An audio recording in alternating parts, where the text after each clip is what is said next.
Hey there guys, what is going on? My name is Dark, and today as promised we are looking at the Tera Online video.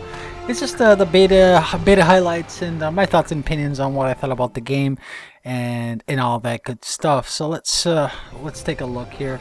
As you can see, even in on the character screen, the game looks absolutely phenomenal. And it's not just the character screen, it actually looks pretty damn good.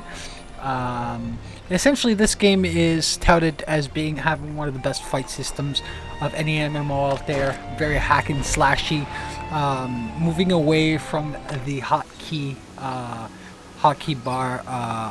abilities and all that stuff. So, and for the most part, it does that. I played the dual wielding warrior, and there's somebody hopping around there with a horse. Don't look at the chat. Anyways, I mean, for the most part, it does do its hack and slash combat type fairly well, as you can see there. And you do have to aim in this game. If you can see, there is crosshairs in the middle of your screen. You do have to aim, but it's not terribly hard. And the combat is engaging. What I enjoyed most about this game was the combat. It does really distinguish itself from other MMOs with the combat. Sort of like, I don't know if you guys tried Vindictus Online, sort of like that, but they go a step further in it, and they've done it really well. For those who don't know, this is a Korean MMO. It's been out for a year, I believe. It's been out in Korea, and now it's just being released. I believe it gets released today, May 1st. This is when I'm doing the commentary for this. I've had the video for a while, but I've just been busy with other things. Especially Guild Wars 2 videos. If you haven't checked those out, or myself out, go check it out. There should be an annotation on the screen right now for you to go check out the Guild Wars 2 videos. Anyways, as you can see, just going through the menus there, pretty common. Nothing that you know that there isn't in any other MMO. Menus, guild stuff, but like I said, what differentiates this MMO is the combat, without a doubt. I mean, for the Federation. And if you look around on the game, it looks absolutely phenomenal. I would go as far to say that, especially the environment, looks better than Guild Wars 2. The Guild Wars 2 environment. Look at it. It looks absolutely stunning. This game looks amazing. If it wasn't for a few major things, like, this game would be the game to play. But there are a few things which I'm going to talk about that you know, they're my opinions and my thoughts regarding the game. And here is a example of the combat.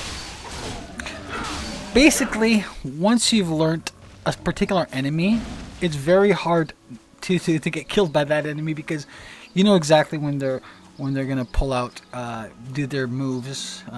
You know, each mob seems to have their own attack moves. They sit there for like 2 minutes and then they attack. And see, for example, you can just dodge out of the way.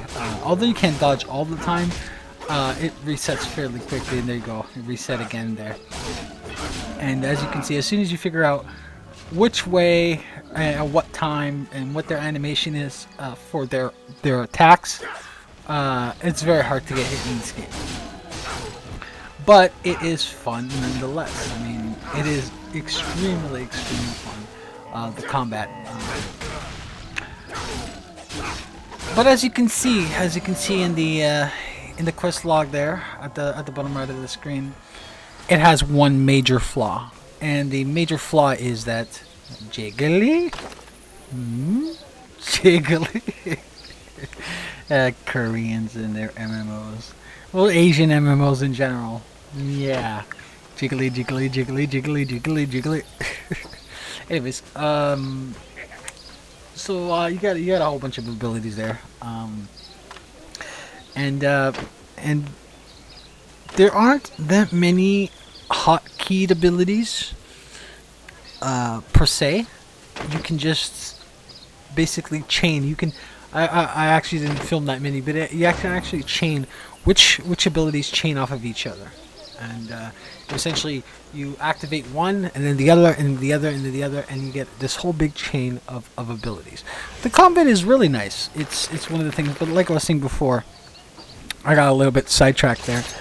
Is the quest? It suffers from the grind syndrome of most MMOs.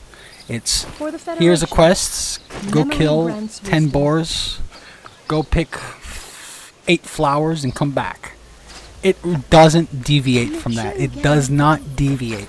It's set in stone that, you know, this is how it is, and there's no deviating from it. And it's a shame because this game is really well done. The graphics are really nice, and a lot more jiggly there.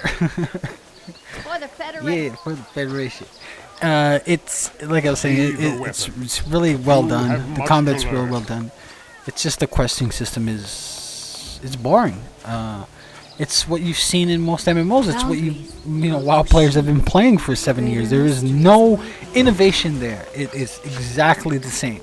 Go this, and if you like that, then this is game for you. But with the $15 subscription fee, yeah, I don't know. I don't see a lot of people coming from WoW or coming from MMOs to this one just because of the combat and just because of the way the game looks. I don't see it.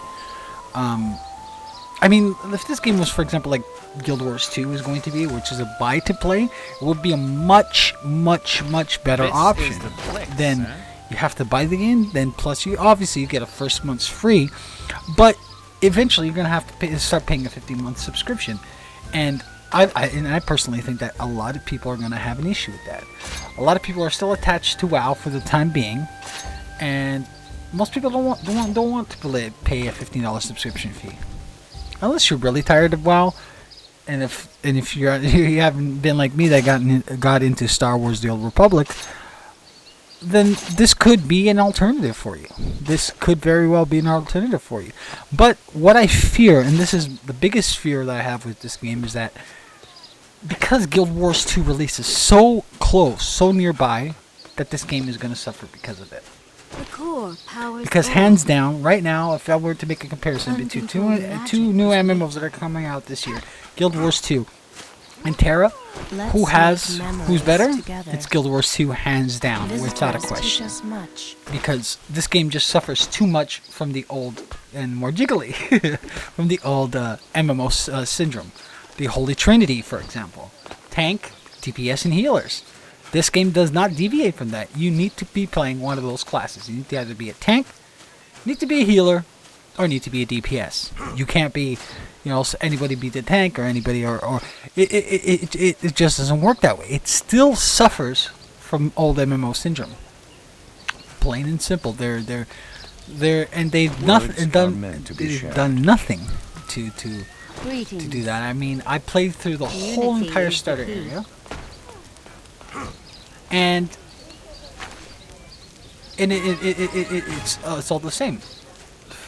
Go here, kill these guys, collect this, kill this guy, come back, your rewards, do it again.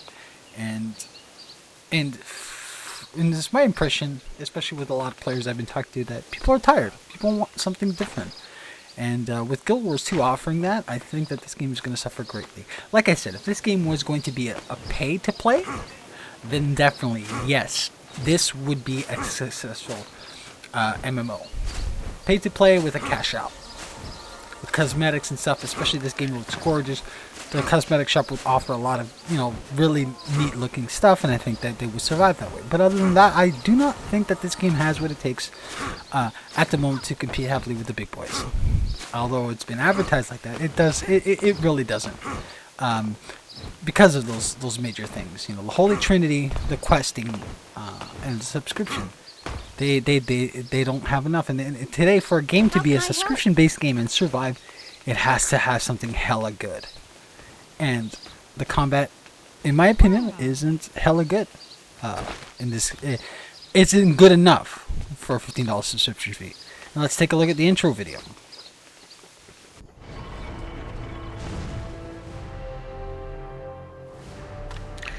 And here we go.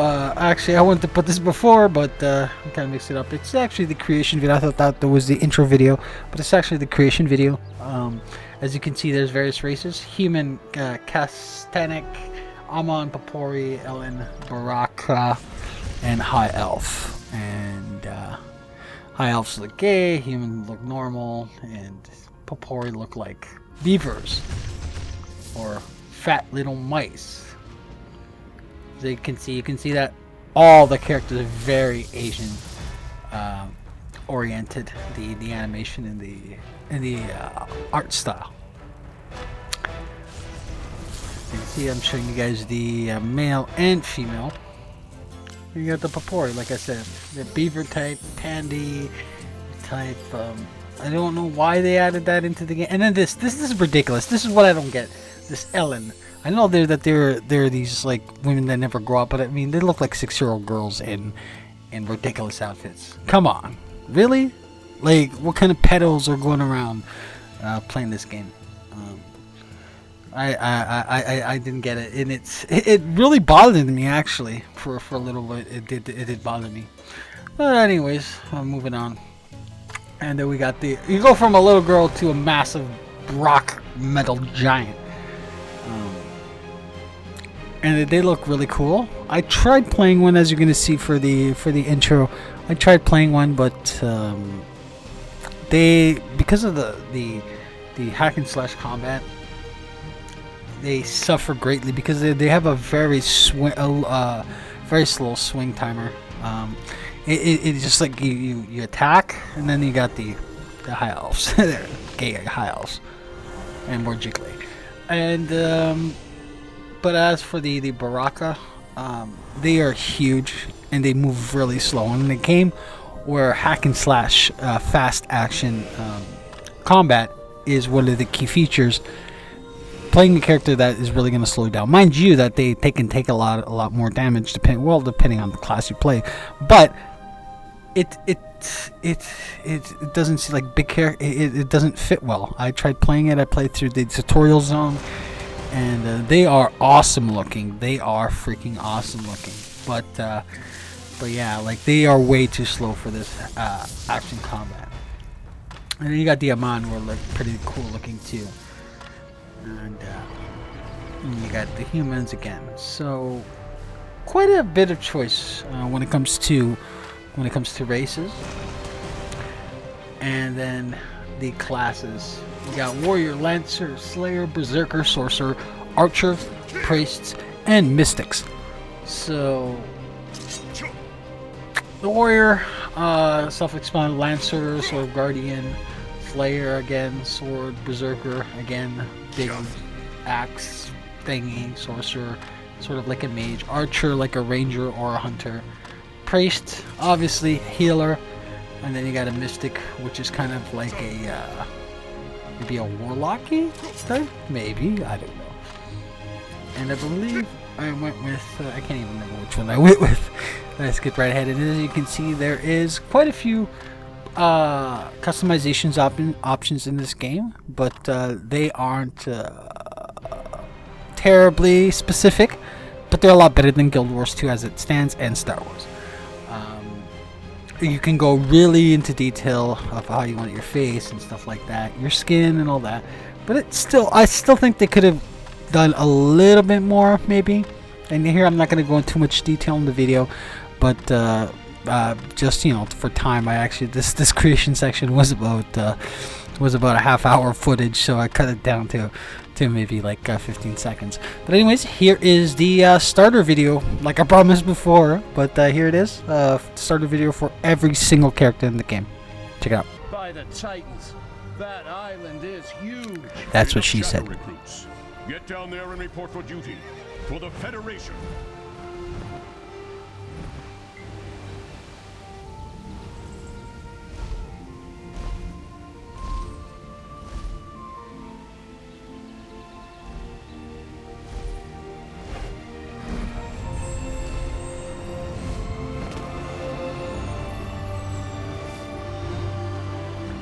Jiggly.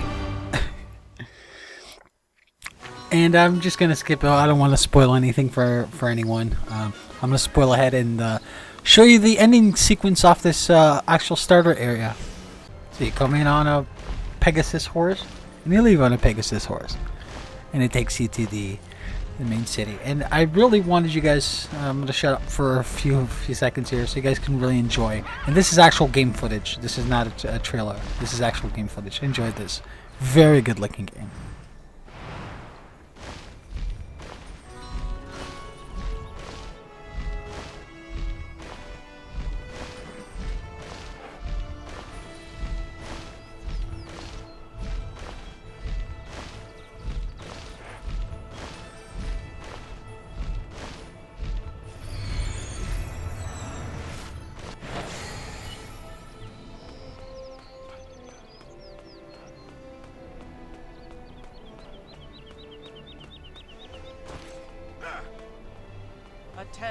And as you guys can see, it does look fantastic. This is the major city for the game. I believe it is one of the major cities for the game, and it absolutely looks freaking stunning. All the architecture, everything that's done in here, looks absolutely amazing, and they did a really good job with the graphics and the look and the art of this game. It is unfortunate, like I said, that it suffers from so many qualms that other MMOs suffer from, the Holy Trinity and all that. Look at this city. This is what most MMOs should look like, their cities, but they don't. Unfortunately, they don't. But here is my recommendation. If you're bored and you don't have a subscription-based MMO at this time, go ahead and buy this game. If you already have one and you're looking for an alternative, and this is probably, if you're bored from the other one, yeah, then yes. But if you're trying to get another one, this is not the game for you. If you like hack and slashy action, then yes, get this game. If you're more of the going around doing nothing, just enjoying it, this is not the MMO for you. This is very, very battle oriented, very combat oriented MMO.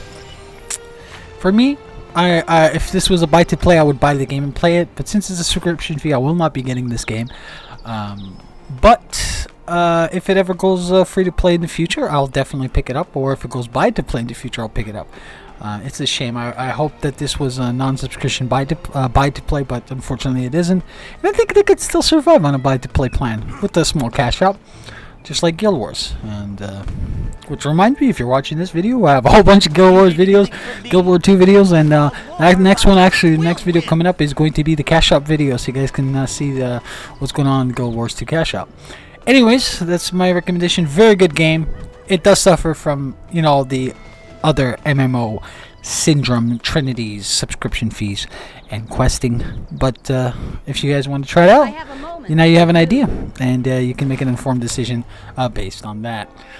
That's it for me for now. If you like this video, don't forget to subscribe. I'm going to have a lot more footage, Guild Wars 2 footage. I'm also going to have finish up on my Portal playthroughs and have a whole bunch of content coming your way. So if you don't want to miss it, subscribe. Don't forget to comment, like, and favorite this video. Share it around. Thanks so much for watching. I hope you guys enjoyed, and I will see you next time.